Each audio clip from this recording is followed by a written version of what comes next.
이 시간 생각 하나님 말씀은 예레미야 12장 1절에서 6절 말씀입니다. 구약성경 1070페이지에 있는 예레미야 12장 1절에서 6절 말씀 찾으신 분은 일어나서 하나님 말씀 교독합니다. 예레미야 12장 1절 여호와여 내가 주와 변론할 때에는 주께서 의로우시니이다. 그러나 내가 주께 질문하옵나니 악한 자의 길이 형통하며 반역한 자가 다 평안함은 무슨 까닭이니까.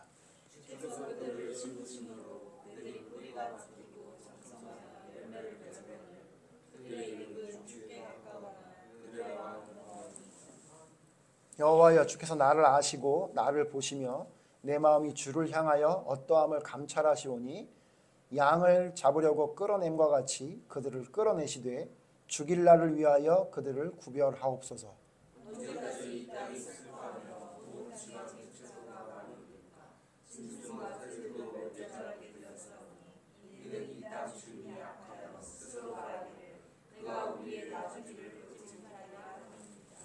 만일 내가 보행자와 함께 달려도 피곤하면 어찌 능히 말과 경주하겠느냐. 내가 평안한 땅에서는 무사하려니와 요단강 물이 넘칠 때에는 어찌 하겠느냐. 내 형제와 아버지의 집이라도 너를 속이며 내 뒤에서 크게 외치나니 그들이 내게 좋은 말을 할지라도 너는 믿지 말지니라. 아멘. 자리에 앉으십시오. 오늘 본문 말씀을 중심으로 강하게 키우시는 공의의 하나님이란 제목을 가지고 하나님 말씀 생각해 보려고 합니다. 우리가 지난주에 그 예레미야 11장에 있는 말씀을 통해서 예레미야의 고향이었던 아나도 사람들이 예레미야를 죽이려 하고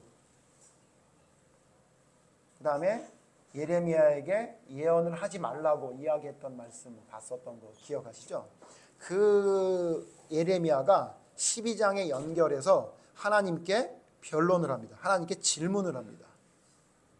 예레미야의 질문은 뭐냐면요. 오늘 본문 말씀 보면 예레미야의 질문은 하나님 왜 저렇게 악한 자들을 벌하지 않고 내버려 두십니까? 그들이 너무 잘 살고 형통하고 편안하게 잘 살고 있습니다. 그런데 하나님의 말씀대로 순종하고 따라가려고 하는 저는 죽음의 위협을 느끼고 너무 두려워서 벌벌 떨고 있는데 하나님 이게 맞습니까? 왜 그들이 악한 그들을 왜 내버려 두십니까? 그들에 대해서 뭐라고 얘기하냐면요. 근데 여러분 여기 이 그들이 누군 것 같으세요? 여기서 말하는 예레미야가 말하는 그들은 분명히 누구죠? 아나도 사람들을 비롯한 유다 사람들을 이야기하는 걸로 보여요. 왜냐면요. 2절 보세요. 2절 보면 분명히 그래요. 2절 보니까요. 주께서 그들을 심으심으로 그들이 뿌리가 박히고 장성하여 열매를 맺었거늘 하나님께서 그들을 심고 열매를 맺게 했대요.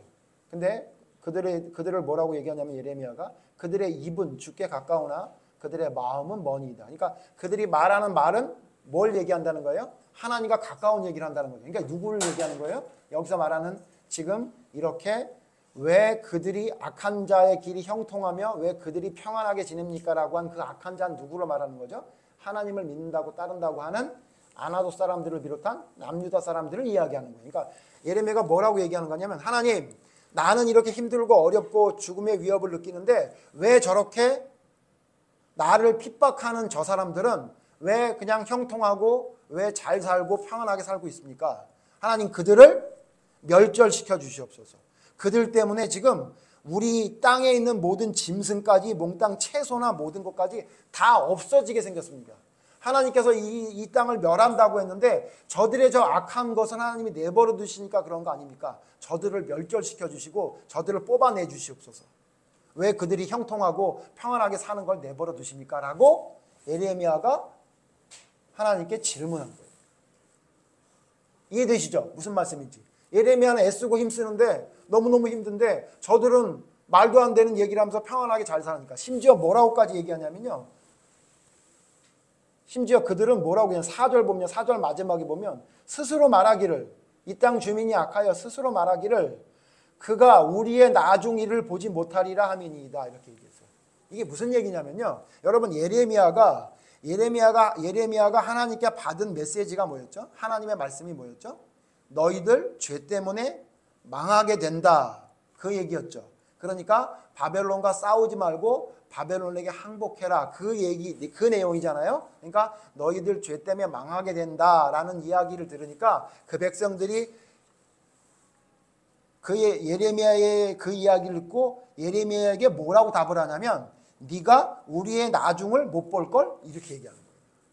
그러니까 무슨 얘기예요? 네 말대로 안 될 거야. 우리의 나중을 네가 못 볼 거야. 네가 말한 대로 안 될 거야. 이렇게 말한다는 거예요. 그러니까 예레미야가 얼마나 속이 상하겠어요. 자기가 자기 마음대로 이야기한 게 아니라 하나님이 하신 말씀을 듣고 그들에게 전했는데 그들은 뭐라 그러냐면 네 말대로 안 될 걸? 절대로 그런 일은 없을 걸? 그러면서 예레미야는 힘들게 살고 있는데 그들은 너무 형통하고 평안하게 잘 사는 걸 보니까 예레미야가 하나님께 변론, 질문하는 거예요. 하나님, 왜 이런 일이 있습니까? 도대체 이런 일들을 우리가 어떻게 봐야 됩니까? 라고 이야기를 한 거예요. 그러니까 거기에 하나님이 대답을 한 내용이 우리가 좀 전에 읽었던 5절, 6절이에요. 자, 여러분 만약에 이렇게 질문한다 그러면 어떻게 대답하는 게 정상적이죠? 우리가 생각하는 정상적? 우리가 생각할 땐 예레미야가 잘못한 게 있어요, 없어요? 없잖아요. 하나님의 말씀을 그대로 전했는데 하나님의 말씀을 웃기게 여기고 그걸 막 비아냥거리듯이 막 이야기하는데 그들이 잘 살아. 그러니까 예레미야가 하나님께 기도해. 하나님, 저들을 언제까지 내버려 두실 겁니까? 하나님, 저들을 그냥 내버려 두지 마시고 뽑아버리십시오. 그들 때문에 지금 우리 땅에 있는 이 푸른 초목들이나 짐승까지 다 죽게 생겼습니다. 하나님. 이렇게 말을 하면 보통 뭐라 그래야 돼요? 그래, 너 힘들었구나. 너 많이 힘들었었어. 그래, 알았어. 내가 이제 네 말 듣고 어떻게든지 저 악한 놈들을 어떻게 해줄게. 이렇게 여러분 얘기해야 정상 아니에요? 자, 그런데 있잖아요. 하나님은 그렇게 얘기하지 않아요. 제가 여러분 오늘 여러분의 제목을 잡을 때 뭐라 그랬죠? 강하게 키우신다 그랬죠? 이거 여러분 웃기는 얘기로 많이 쓰는 얘기인데 여러분 진짜 하나님은요. 우리를 강하게 키우시거든요. 제가 생각해 봤더니 이 질문을 예레미야가 하지 않고 제가 했다 그러면 아니면 여러분 중에 누가 했다 그러면 하나님이 이렇게 대답하지 않았을 거예요. 이따가 보겠지만. 예?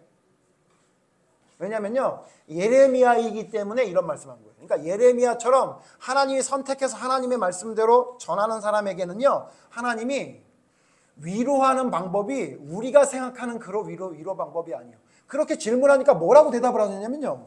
여러분 이거 예전에 한번 봤죠. 근데 앞뒤 내용을 안 보고 보니까 여러분 그냥 그런 내용인가 보다 했는데 그 다음에 이렇게 말씀하신 거예요. 여러분 5절 보세요. 5절 우리 다시 한번 같이 읽죠. 5절 같이 읽죠. 시작.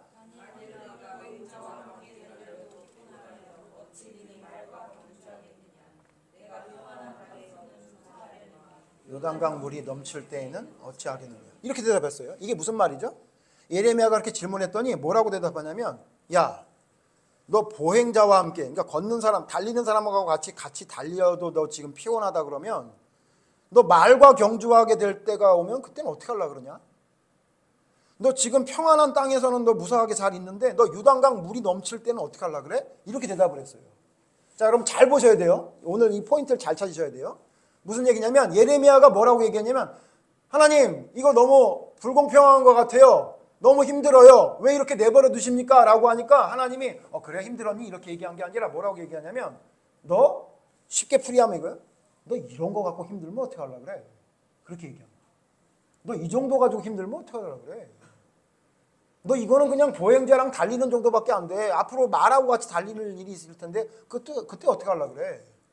너 지금도 힘들어? 너 요단강 물이 넘치면 어떻게 하려고 그래? 그렇게 말씀하신 거예요. 이해되세요? 그러니까 하나님이 예레미야에 대해서 뭐라고 얘기하냐면 너 그 정도밖에 안 되니? 너 그 정도밖에 못 느끼겠어? 이렇게 얘기하신 거예요. 그리고는 뭐라고 말씀하시냐면 이거보다 더 큰 일이 있을 거야. 그러면서 예를 들어 설명해 줘요. 6절에 뭐라고 그러냐면요. 내 형제와 아버지의 집이라도 너를 속이며 내 뒤에서 크게 외치나니 너 거기 주민들이 막 악하고 막 그래? 너 있잖아. 네 아버지가 네 형제들이 너를 속이면서 뒤에서 소리칠걸. 너 지금은 그냥 너희 동네 사람이잖아. 너희 백성들이 네 말을 안 듣는 거잖아. 그거 정도가 아니라 네 아버지가 네 형제가 너를 속이고 뒤에서 소리칠 거라고. 그때는 어떻게 하려고 그래? 그때는 지금 이 정도 가지고 힘들어? 그 정도 갖고 안 돼. 이거보다 더 힘든 일이 있을 거야. 그러면서 뭐라냐면 그런 일이 있더라도 너는 믿지 말고 그들의 이야기에 흔들리지 마라. 이렇게 얘기했다는 얘기예요. 이해되시죠, 여러분? 무슨 얘기냐면 예레미야가 힘들어요. 왜 이런 일이 일어나는 거예요? 그랬더니 하나님 뭐라 그랬냐면 그 정도 가지고 그게 힘들어? 앞으로 더 힘든 일이 있을 텐데 그때는 어떻게 하려고 그래? 너 아버지와 형제들도 널 속이게 될걸? 너를 뒤통수 치고 널 죽이려고 그러고 그때는 어떻게 하려고 지금 힘들다고 하니? 이렇게 대답을 한 거예요. 어때요, 여러분? 하나님이 예레미야에게 참 친절하고 자상한 하나님으로 보입니까? 아니면 스파르타식 강하게 키우는 거로 보입니까? 강하게 키우죠. 너무 강하죠. 여러분, 제가 이 말씀을 왜 드리냐면 우리의 믿음이 있잖아요. 점점 어떻게 될 것 같은 걱정이 되냐면요. 남의 교회 얘기는 하지 맙시다. 우리 교회. 여러분이 나약해질까 봐 걱정이에요. 하나님은 예레미야에게 뭐라고 얘기했냐면 너 그냥 달리는 거 정도에서 힘들어하면 안 돼. 말하고 뛰어야 된다고. 말하고 경주해야 된다고. 앞으로 더 힘든 일이 있을 거라고 하고 이야기하면서 강하게 더욱더 푸시하고 계신 거예요. 그 정도 갖고 안 돼. 이 정도 갖고 못 견디면 안 돼. 이런 걸 가지고 흔들리면 안 돼. 라고 얘기하고 있다는 거죠. 아까 서두에 말한 대로 이게 예레미야니까 그랬을 거예요. 그래서 성경에 보면요. 어린아이에게는 젖으로밖에 못 먹인다는 이야기가 많이 나옵니다. 여러분 잘 아는 고린도전서 3장 2절에 보면 내가 너희에게 밥으로밖에 못 먹이겠다. 너희에게 젖으로밖에 못 먹이겠다. 내가 너희를 어린아이와 같이 대할 수밖에 없다. 왜 그래요? 고린도 교회가 어떤 교회였던 교회예요? 굉장히 유치한 교회였던 교회예요. 신앙으로 보면 너무 어린아이와 같이 순진한 교회란 이야기가 아니라 너무 유치하고 너무 어린, 너무 엉망인. 우리 아까 주일학교 예배 분만 공부를 하는데 어느 반이 시끄러운 거 보셨죠? 그 반 시끄럽다고 보조교사를 집어넣는데도 불구하고 그 보조교사로 안 돼. 그럼 우리가 뭐라 그래요? 귀엽긴 하지만 아유 저것들 언제 크나. 저것들 어린애 같아서 저거 어떻게 되나. 그렇게 얘기하잖아요. 그 고린도 교회가 그런 교회였던 거예요. 그러니까 뭐가 강한 말을 하고 싶은데 말을 못하는 거죠. 똑같은 말씀이 히브리서 12장에 있죠. 내가 너희에게 젖으로 먹일 수밖에 없다는 거예요. 너희들의 믿음이 유치해서. 그러면서 뭐라고 말씀하냐면요. 고린도전서 3장 3절에 보면 너희들은 육신에 속함이라 사람을 따라 행한다 이렇게 얘기해요. 그러니까 무슨 얘기냐면 왜 어린아이 같은 믿음이냐면 그들의 믿음이 육신에 속해서 육신의 사람들을 따라 행한다는 거예요. 그러니까 그들의 삶을 봤더니 어떤 삶이냐면 세상 사람하고 똑같은 거예요. 그들처럼 생각하고 그들처럼 사는 거예요. 그러니까 바울이 고린도 교회에 뭐라 그러냐면 니네들은 언제까지 그런 유치한 젖만 먹는 신앙에 머무를래? 니네들 삶을 봐봐. 니네 살아가는 게 그냥 세상 사람하고 똑같잖아. 이렇게 얘기했고요. 히브리서 아까 말씀드렸죠. 히브리서 5장에 보면 내가 너희에게 젖으로밖에 못 먹이겠다 얘기하면서 뭐라고 얘기하냐면 진짜 어른이 된 믿음은 뭐라고 얘기하냐면 의의 말씀을 경험하고 선악을 분별할 줄 알아야 하는데 이렇게 얘기해요.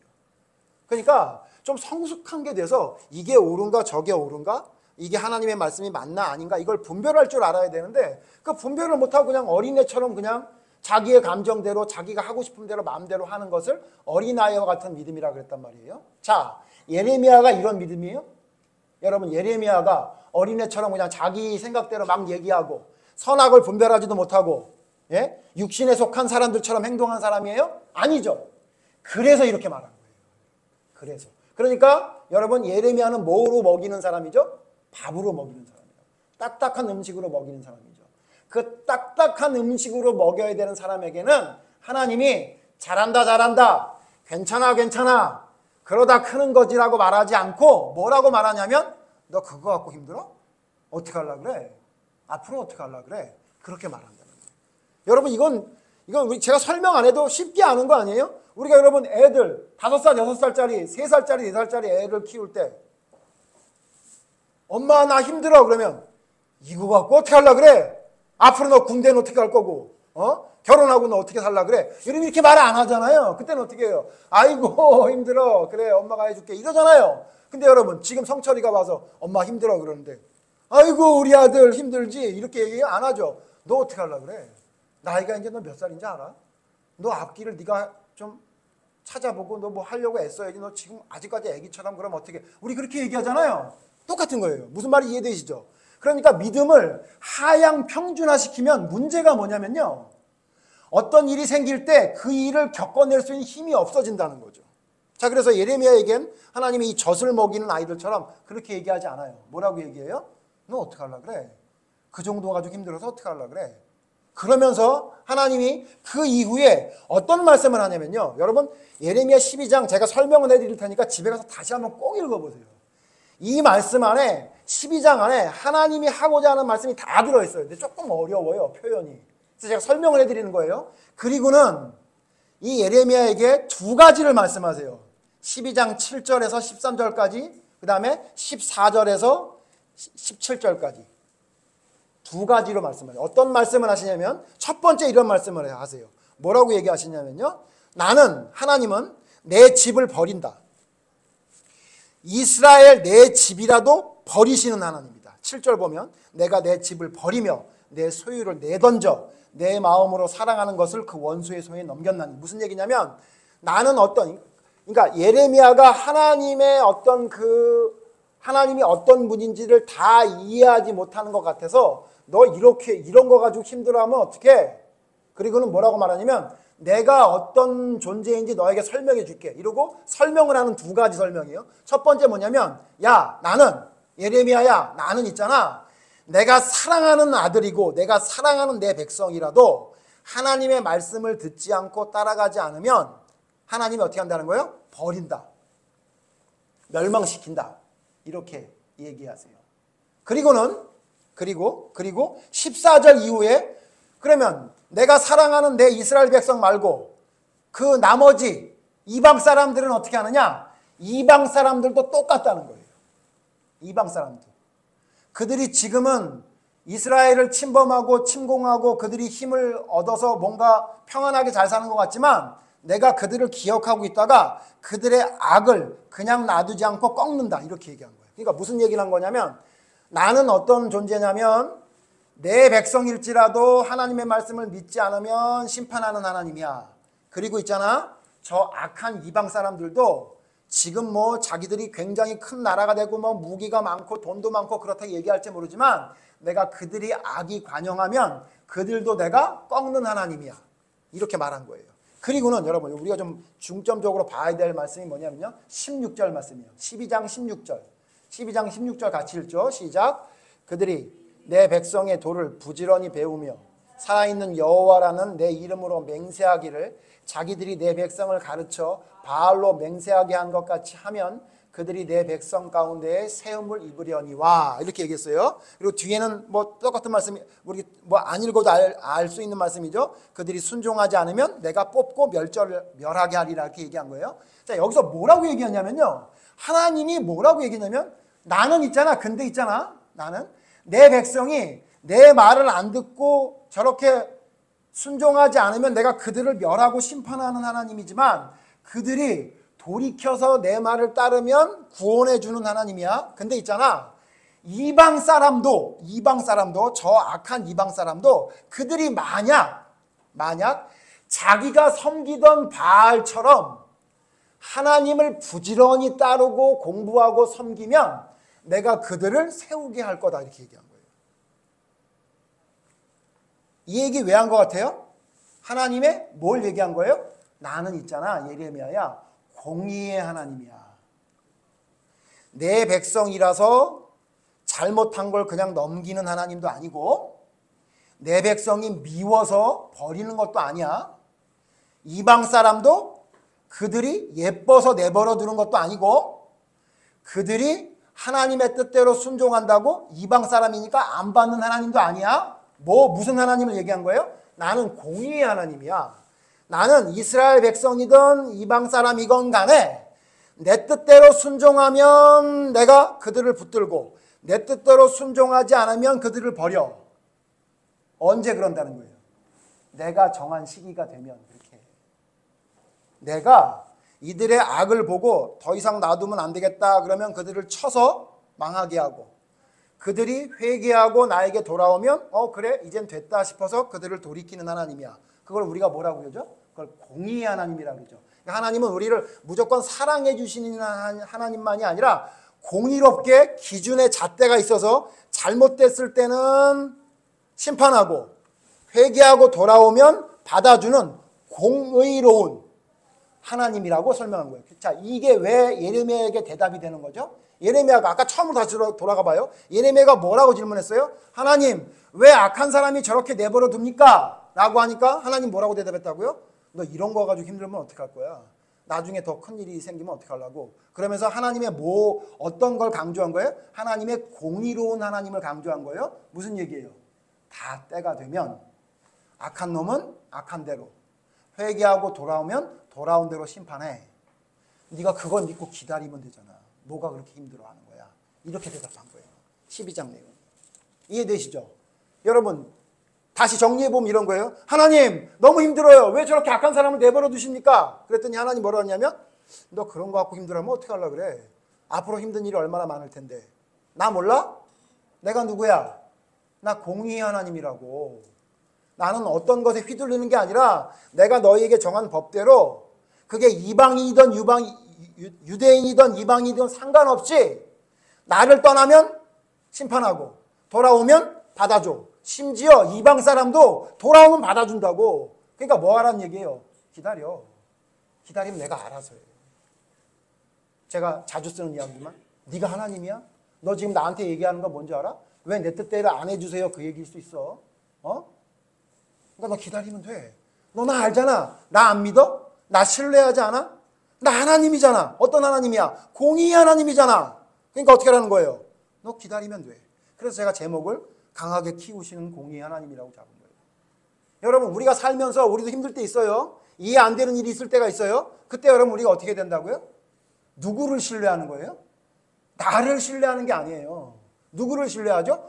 공의의 하나님을 신뢰한다면 지금 내가 볼 때 답답한 일이 생기고 이해할 수 없는 일이 생기고 도저히 상식적인 일이 아닌 일이 생긴다 하더라도 우리의 마음에 어떤 일이 생기죠? 어떤 마음이 생기는 거죠?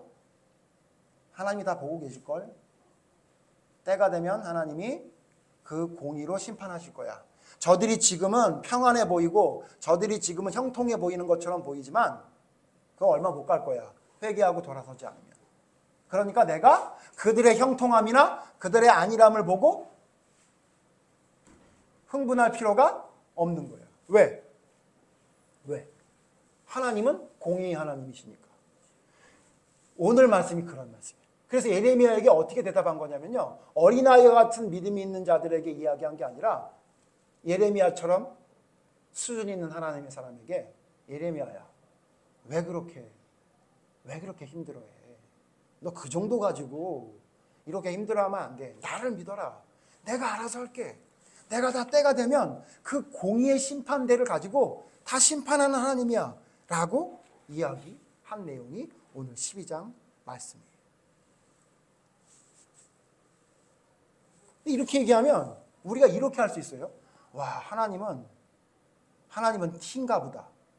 MBTI 보면 하나님은 T인가 보다. 와, 어쩜 이렇게 감정이 전혀 섞이지도 않고 그냥 칼로 두부 자르듯이 그냥 탁탁 잘라내는 하나님이냐. 여러분 이렇게 생각할지 몰라요. 그래서 제가 이 말씀을 좀 설명하는 걸 덧붙이고 오늘 설교를 마치려고 그러는 건데요. 여러분 그럼 하나님은, 예수님은 뭐 죽을 자가 죽는 거, 뭐 심판할 자가 죽는 거에 대해서 아무런 감정이 없으신 분이에요? 죽을 놈이 죽나 보다. 저놈은 저래서 싸. 이런 하나님인 것 같으세요? 아니에요, 여러분. 아니죠. 아니라는 성경 구절 두 군데가 있으니까 하나는 하나님 예수님에 대한 설명이 있으니까 한번 찾아보죠. 여러분, 하나님은 그런 분 아니에요. 공의의 하나님을 막 그냥 피도 눈물도 없는 하나님이라고 보면 안 돼요. 보통 세상 사람들이 그렇게 보거든요. 구약의 하나님은 완전히 그냥 미치광이 하나님이다. 막 죽여버리고 그냥 막 자기 마음대로 하나님이다 그러는데 성경을 모르니까 그딴 소리 하는 거죠. 성경에 에스겔 18장 32절에 이렇게 말하고 있어요. 에스겔 18장 32절. 에스겔 18장 32절. 다 같이 읽죠. 1177페이지에 있네요. 에스겔 18장 32절 같이 읽죠. 시작. 주 여호와의 말씀이니라. 너희는 스스로 돌이키고 살지니라. 하나님 뭐라 그랬냐면 내가 죽을 사람을 죽여. 이 앞에도 많이 나와, 앞에 이야기가 많이 나와요.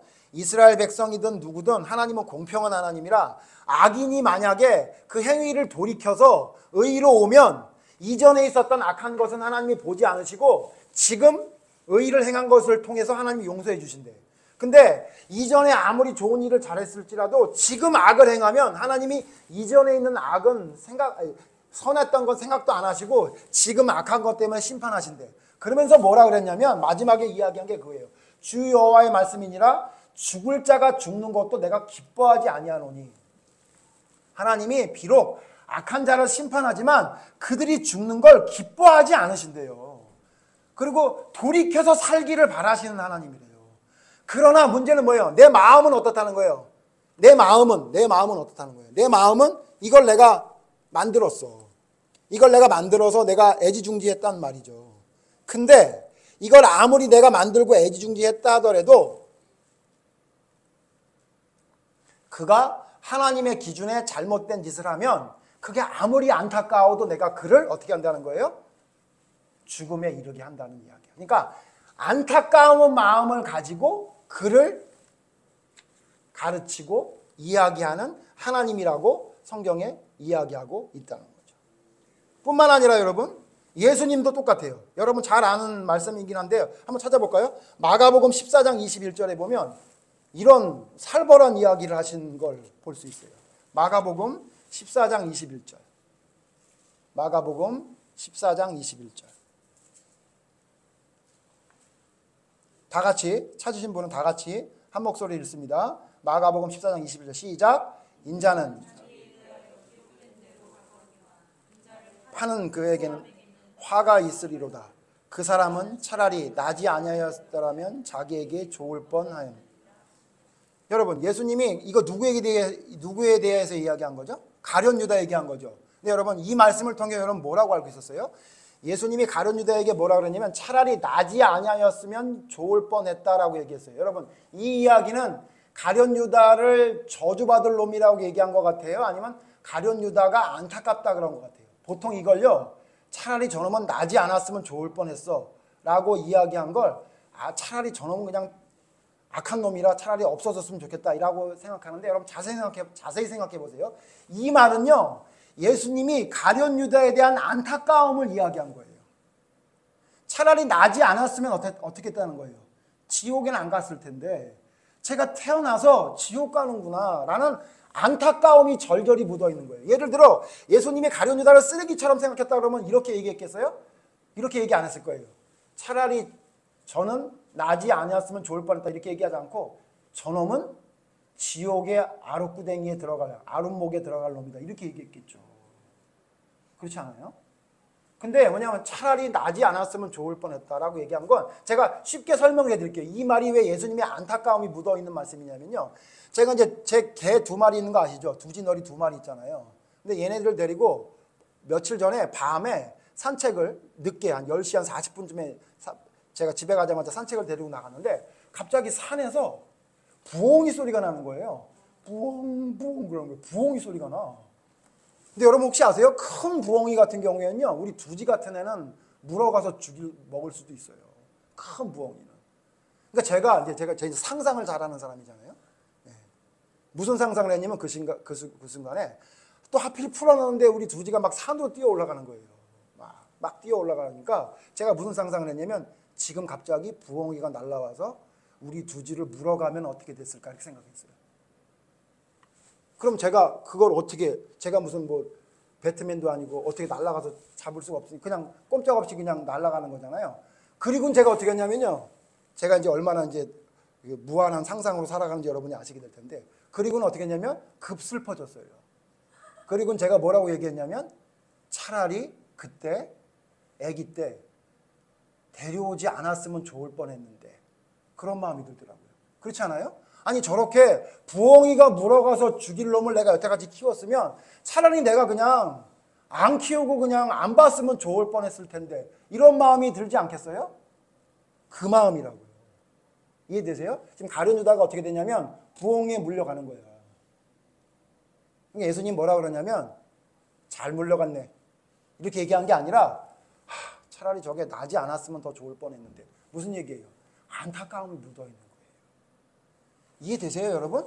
그러니까 하나님이 어떤 잘못한 사람이 있으면 넌 지옥, 넌 저리 꺼져, 넌 죽여버릴 거야, 이런 것처럼 성경에 기록되어 있지만 사실은 그 밑바탕에 있는 그 하나님과 예수님의 마음은 뭐냐면 안타까운 거예요. 내가 악인이 멸망하는 것도 안 기뻐해. 그러니까 돌이키라고 니네들. 내가 가룟유다가 나를 배신하는 거 답답하고 짜증이 나고 죽여버리고 싶은 마음이 들지만 내가 안타까워. 차라리 제가 저럴 거면 뭐하러 태어났냐고. 차라리 안 태어났으면 차라리 나은 거 아니야? 라는 이야기가. 여러분 무슨 얘기냐면 하나님은 우리에게 안타까운 마음이 있는 거예요. 안타까워하세요. 너 왜 그러니? 그러나 중요한 건 뭐예요? 하나님은 우리랑 다른 게 뭐냐면 안타까운 마음이 어떤 판단이나 결정을 바꾸진 않아. 이해되세요? 그래서 그걸 인간의 눈으로 볼 때 하나님이 피도 눈물도 없는 하나님으로 보일 때가 있는 거예요. 하나님은 안타깝다니까요. 가룟유다가 저렇게 되는 거 안타까워. 내 백성이 지금 죄악의 길로 가서 바벨론에 멸망하는 게 안타깝다고. 그러나 그 안타까운 마음 때문에 하나님이 정한 법을 어기진 않아요. 그러니까 무슨 얘기냐면 제가 결론적으로 설명하겠지만 하나님은 어떤 분이냐면요. 감정이 판단을 흐리게 하는 분이 아니에요. 내 마음에 어떤 감정이 여러분 우리는 어때요? 우리는 감정대로 행동하죠. 감정이 이성을 지배한다고 우리는 그런 존재죠. 근데 하나님은 어떤 존재시냐면요. 감정이 판단이나 이성을 흐리게 하지 않아. 감정은 감정이고요. 하는 건 하시는 거예요. 그게 공의의 하나님이에요. 제가 이 말씀 왜 드리냐면요. 현 시국에 대해서 얘기 좀 한번 좀 해야 되지 않겠나 생각이 들어요. 여러분 지금 우리나라 시국이 얼마나 지금 혼동스럽고 어려운 건 아시죠? 근데 제가 이 문제에 대해서 잠깐만 얘기했는데 오늘 결론적으로 좀 성경적으로 좀 설명을 좀 해야 되겠어요. 여러분 어때요? 현 시국에 목회자들이 앞장서서 이야기하는데 뭐라고 얘기하는 사람들이 제일 많냐면요. 로마서 12장 15절을 이야기하는 사람이 제일 많아요. 이거는 반대고 찬성이고 하는 사람들 모두 다 이 성경 말씀을 가지고 이야기합니다. 찾아보세요. 로마서 12장 15절. 로마서 12장 15절. 로마서 12장 15절. 같이 읽죠? 같이 읽죠. 시작. 즐거워하는 자들과 함께 즐거워하고 우는 자들과 함께 울라. 여러분 이거 잘하는 말씀이죠. 뭐라고 얘기하냐면 즐거워하는 자들과 함께 즐거워하고 우는 자들과 함께 울라. 이 말씀을 이야기하면서 지금 이 분통 터지는 이 사람들과 함께 그 마음을 공유하는 게 진짜 하나님의 뜻이다라고 얘기하면서 너무 재밌는 건 탄핵 찬성하는 사람들은 탄핵을 해야 된다는 그 울분 어린 그 마음을 함께 해줘야 된다.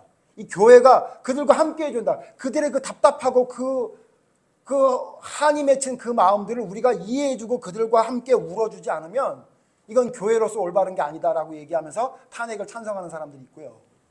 탄핵을 반대하는 사람들은 또 뭐라 그래요? 우리 윤석열 대통령을 누가 뭐라 그러냐면서 막 우는 사람들과 우리가 함께 하면서 그 탄핵을 막는 것이 바로 하나님의 뜻을 이루는 거라고 이야기한다니까요. 재밌죠? 똑같은 성경 말씀을 완전히 다르게 적용하고 있는 거예요. 자, 그럼 뭐가 맞는 말일까요? 퀴즈. 뭐가 맞는 말일까요? 둘 다 틀리죠.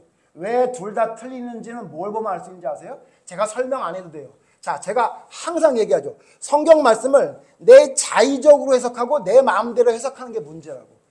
항상 이런 말씀이 있으면 이 말씀이 어떤 말씀인지를 알려면 제가 여러분에게 항상 성경을 공부할 수 있는 방법 알려드렸죠. 어떻게 하면 알 수 있다고요? 뒤에 있는 말씀을 읽어보면 돼요. 뒤에 있는 말씀을. 그러면 이 말씀이 무슨 말 하는지 금방 알 수 있다고요.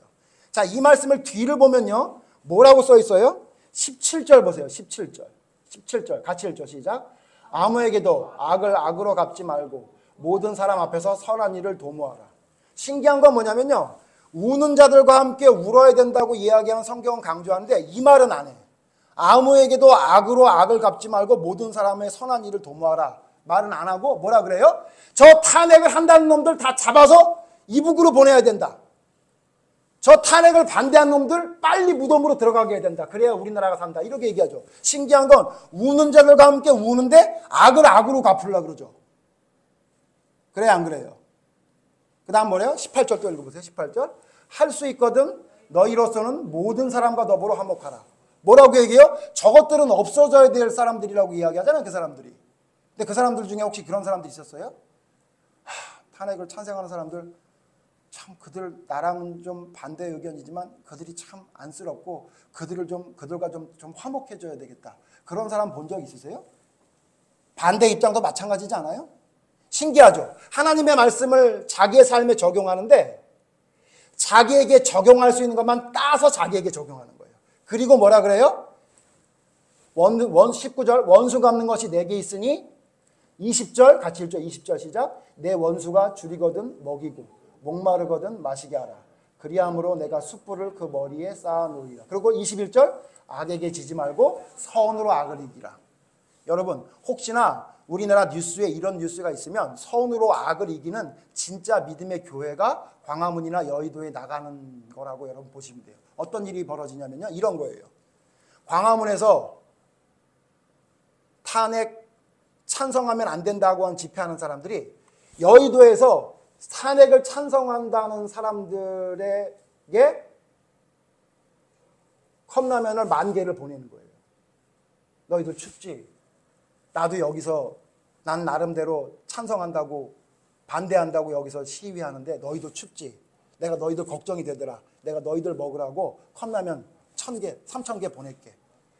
그리고 또 여의도에 있는 사람이 우리도 힘들어 죽겠는데 탄핵을 또 막아야 된다고 또 광화문에 모여있네. 내가 너희들에게 우동 1,000인분 보내줄게. 너네 그거 먹고 손도 좀 녹이고 입도 좀 녹여.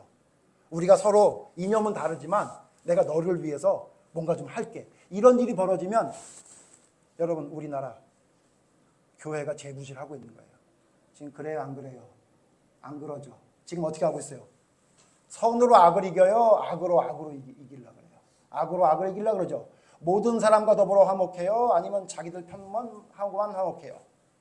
예? 모든 사람에게 선한 일을 도모하고 있어요? 자기가 사랑할 수 있는 사람에게 선을 도모하고 있어요?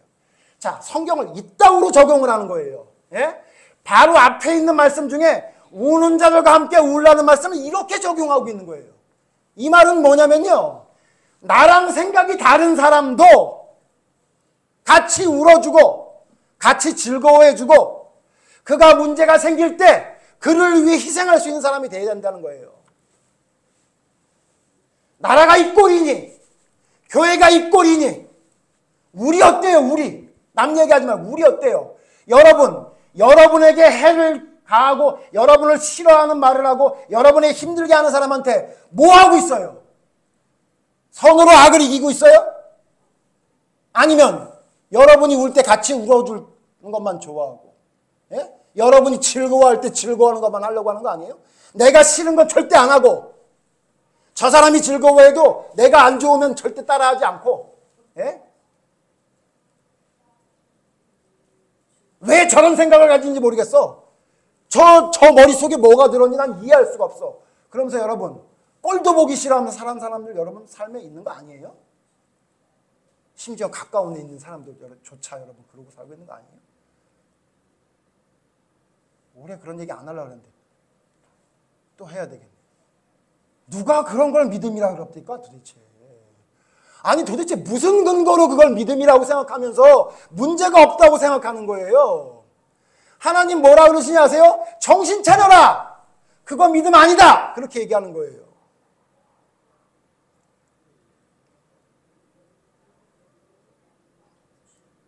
여러분 지금 비행기 사고로 또 수백 명이 죽었어요. 한 10년 전인가요? 배가 침몰해서 한 300명이 죽었어요. 그런 일이 있을 때 도대체 우리 교회나 믿음의 사람은 어떤 마음 자세로 가지고 있어요? 여러분 그걸 알 수 있는 말씀이 성경에 있다고 그랬죠. 예? 누가복음 13장에 보면 빌라도가 제단에 사람의 피를 뿌렸던 사건이 있어가지고 예수님께 찾아와서 이야기하죠. 그리고 그때 무슨 사건이 있었어요? 실로암 망대가 무너져서 18명이 깔려 죽었다고요. 그때 예수님이 어떻게 했어요? 어떻게 했냐고요? 예수님이 어떻게 했죠? 어떤 놈의 자식이 망대를 저따위로 만들었어? 그랬어요?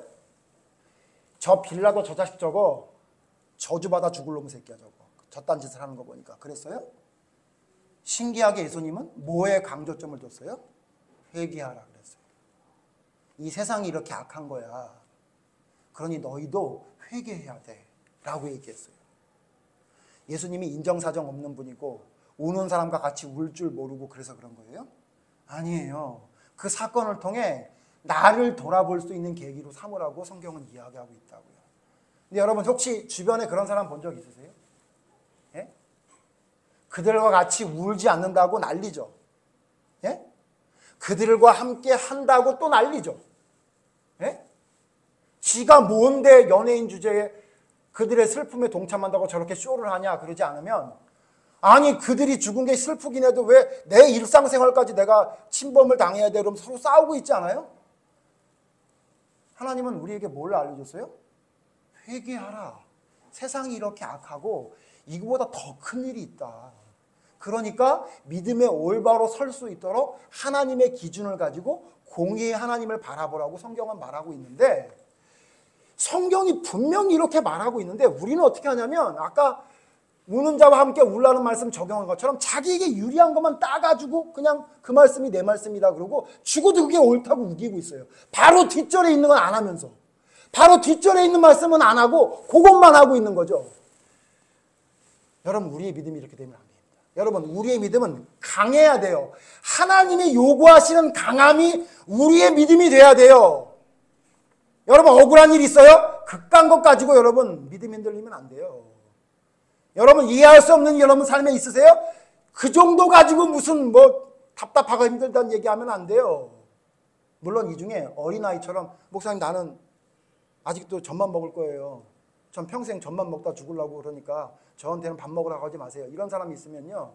안 들어도 될지 모르겠지만요. 여러분 진짜 그렇게 평생 젖만 먹는 사람이 하나님의 사람이 올바른 믿음의 사람이라고 성경이 말해요? 아니잖아요. 그럼 여러분 이제 좀 단계를 뛰어넘어야 되지 않아요? 이제 그렇게 맨날 살았던 내 모습이 이제 뭐냐면 하나님의 말씀으로 좀 수준 높고 하나님의 말씀대로 모든 것을 바라볼 수 있는 시각과 삶이 따라가야 되잖아요. 여러분 너무 나약하게 크려고 하지 마십시오. 하나님은 우리에게 강하게 푸시하십니다. 너 어떻게 하려고 그래? 말과 달릴 일이 생기면 어떻게 하려고 그래? 지금 달리는 것도 힘들다 그러면 너 어떻게 하려고 그래? 요단강이 넘치면 그때는 어떻게 하려고 그래? 너 겨우 이 정도 가지고 힘들다는 얘기밖에 못해? 정신 차려. 정신 차려. 그 정도 갖고 안 돼. 내가 원하는 올바른 믿음은 그런 거 아니야. 날 믿어, 날. 내가 누구니? 하나님 아니야. 이방 사람이든 유대 사람이든 공의로 하나님의 잣대를 가지고 내가 안타까운 마음이 있다 하더라도 나는 너희에게 명령한 법대로 지키는 사람 아니야. 그때가 되면 알아서 할 터이니 너는 너 자신을 돌아봐. 실로암 방대가 무너질 때 예수님이 얘기한 것처럼 너 자신을 돌아봐. 회개하고 믿음 안에 올바로 서 있어. 그럼 때가 되면 다 하나님이 알아서 원수도 갚아주고 앞길이 이루어게 될 거야 라고 이야기하고 있다는 거죠. 여러분 하나님을 올바로 하십시오. 믿음이 뭔지 여러분 올바로 깨달아야 됩니다. 여러분 감정이 이성을 지배하게 내비두면 안 돼요. 다시 감정이 이성이 내 머릿속에 하나님이 주신 나의 이 지식과 이 지혜와 나의 이 모든 판단력을 흐리게 하면 안 돼요. 감정은 그렇더라도 공의의 잣대를 가지고 판단해야 돼요. 그래서 여러분 여러분의 감정을 하나님의 지혜로 컨트롤할 수 있는 사람이 돼야 돼요. 슬프죠? 답답하죠? 화가 나죠? 그래도 어떻게 해야 돼요? 그래도 하나님의 말씀으로 나는 내가 기준을 잡는다. 이게 여러분 진짜 올바른 믿음에 서는 사람의 모습이에요. 여러분의 감정이 뭡니까? 여러분 감정이 진짜 진리예요? 그 별것도 아닌 감정이 휘둘리면서 그냥 감정이 생길 때마다 이랬다 저랬다 하는 사람으로 살아가고 있으니 젖이나 먹이지 언제 밥을 먹이겠냐고요.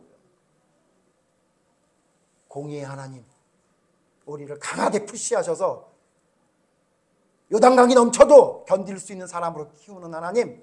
그래서 로마서에 뭐라 그래요? 환난은 인내는 연단은 소망을 이루는 줄 알게 하니라. 하나님이 우리에게 왜 이런 일들 여러 가지 일들을 주세요? 그걸 통해 우리가 하늘의 소망을 바라보는 진짜 튼튼한 강한 믿음의 사람으로 서기를 바라는 마음인데, 얕은 물가에서 자기가 보고 싶은 감정만 바라보면서 그게 전부인 것처럼 믿음의 생활을 하게 된다면 여러분, 하나님 잘못 알고 있는 겁니다. 올바른 믿음 안에 온전히 서기를 바랍니다. 올바른 판단이 하나님의 기준으로 세워지는, 내가 저 사람을 미워해도 되나? 하나님이 하지 말래네. 그럼 따라야지. 어떻게 할 거야? 하나님이신데. 내가 이게 너무 좋은데 이걸 해도 될까? 하나님 하지 말래네.